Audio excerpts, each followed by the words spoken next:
The Holy Gospel according to Mark, the 4th chapter. On that day when evening had come, he said to them, "Let us go across to the other side." And leaving the crowd behind, they took him with them in the boat just as he was. Other boats were with him. A great gale arose, and the waves beat into the boat so that the boat was already being swamped. But he was in the stern, asleep on the cushion. And they woke him up and said to him, "Teacher, do you not care that we are perishing?" He woke up and rebuked the wind and said to the sea, "Peace, be still." Then the wind ceased and there was a dead calm. He said to them, "Why are you afraid? Have you still no faith?" And they were filled with great awe and said to one another, "Who then is this, that even the wind and the sea obey him?" The Gospel of the Lord. Beloved of God, grace to you and peace from the one who created us, redeemed us, and moves among us still. Amen. Brian Andreas is a writer, artist, and publisher who started a small art company called Story People. It's based in Decorah, Iowa, which is the town where I went to college, which is how I know of Brian's work. His Story People prints feature colorful, abstract line drawings of people accompanied by short, poetic stories that speak to the core of what it means to be human. When I graduated college, someone gave me one of his Story People prints entitled "Illusion of Control," which now hangs above the guest bedroom here in our home. Beneath the drawing are these words: "If you hold on to the handle," she said, "it's easier to maintain the illusion of control. But it's more fun if you just let the wind carry you." Try telling that to the disciples. They are on a boat in the middle of the Sea of Galilee, being tossed around by gale force winds and waves while their buddy Jesus takes a little nap in the back. There is no illusion of control here, just the utter chaos of being out on the water while a terrifying storm rages all around.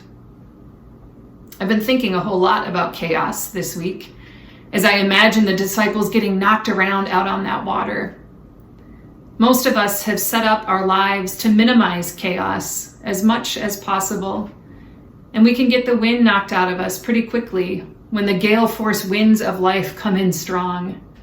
Like the disciples, we can get pretty scared when our own illusions of control are swept away by, like a global pandemic, or divorce, or death, or job loss, or a mental health crisis, or any number of things on that long list of stuff that makes life feel a little too lifey, as one of my favorite writers, Anne Lamott, would put it.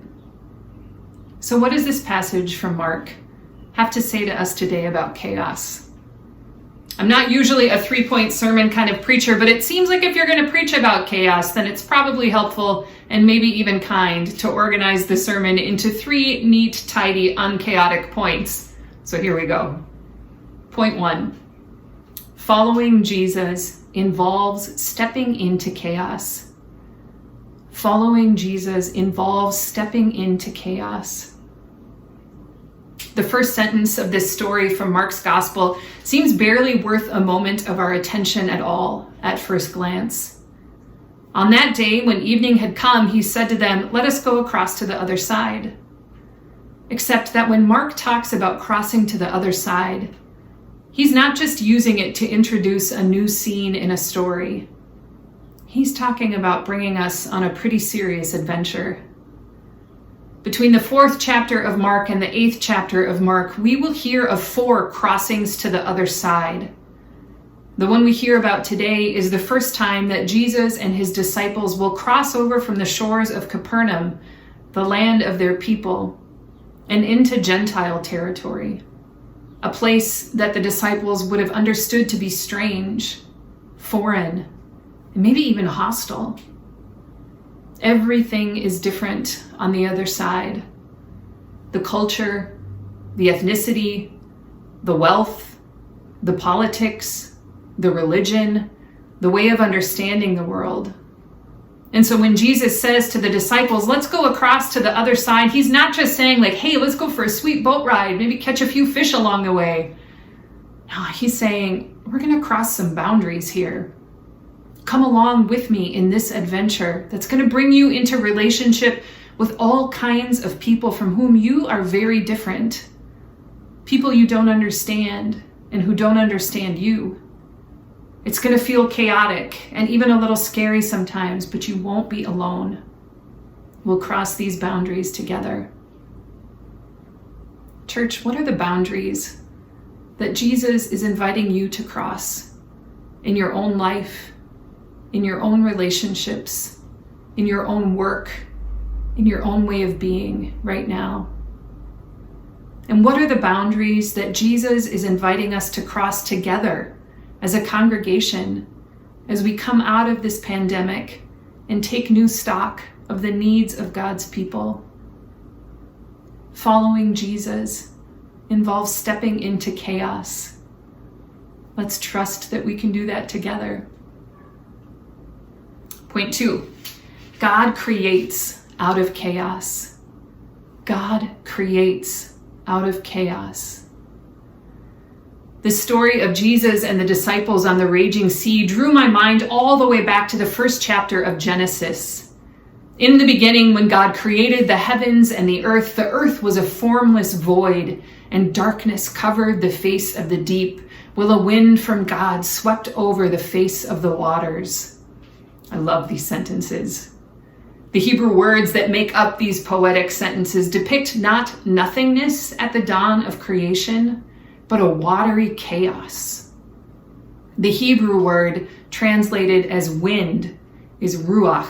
I love that word. Say it with me, ruach, which also means breath and spirit. God's wind, God's breath, God's spirit hovers over the watery chaos, eventually calling every good thing into being. I like to think that God's love was so huge and deep and powerful that it needed somewhere to go. And so it exploded into the chaos to create light and dark, land and sea, sun and moon, flora and fauna, and a diverse human family.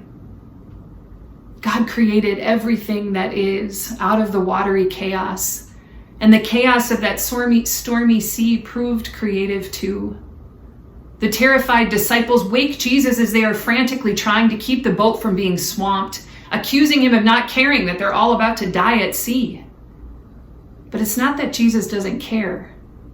It's that he's not worried. Because Jesus, too, can create out of chaos. He stands up and rebukes the wind and the waves. Peace, be still. These are exorcism words, actually. The same Greek words that Jesus uses to cast out demons in earlier chapters of Mark. Jesus silences whatever dark forces have created the chaos, and a dead calm settles over the sea. And as he creates calm on the water and calm in the disciples' hearts, he also creates the conditions for a new depth of faith and a new understanding of who Jesus actually is. He's not just some miracle worker or some personal therapist for our individual fears. This man who can calm a haunted sea with just 2 words can be nothing less than a revelation of God's extraordinary cosmic purpose for a whole world that is out of whack. Church, if God can create the whole of the cosmos from a watery chaos, if Jesus can create dead calm out of a terrifying stormy sea and the beginnings of a whole new world order along with it, just imagine what God can do with your life. Just imagine how God's creative purposes are already working, even in the most painful experiences of chaos in your life, in the church, in this beautiful and broken world. God creates out of chaos. Point 3. Jesus is present in the chaos. Jesus is present in the chaos. What I'm about to say is completely obvious, but I overlooked it so many times as I studied the gospel this week that I feel like I need to say it out loud anyway. Jesus is just as present in the raging water as he is in the calm that follows it. Though the disciples can't perceive it through their very understandable fear, there is no point in that stormy night when God is absent or even distant. Writer Debbie Thomas reflects beautifully on this truth. I think I will spend the rest of my life seeking this one grace, she says. The grace to experience God's presence in the storm. The grace to know that I am accompanied by the divine in the bleakest, most treacherous places. The grace to trust that Jesus cares even when I'm drowning. The grace to believe in both the existence and the power of love, even when Jesus sleeps, even when the miraculous calm doesn't come. Church, so much about our lives feels chaotic right now. My prayer this week is that God would grant us the grace to hold a little less tightly to the illusion that we are ultimately in control over any of it, and instead hold on to the promises that following Jesus involves stepping into chaos, that God creates out of chaos, and that Jesus is present in the chaos, even when we can't see it through our fears. Thanks be to God.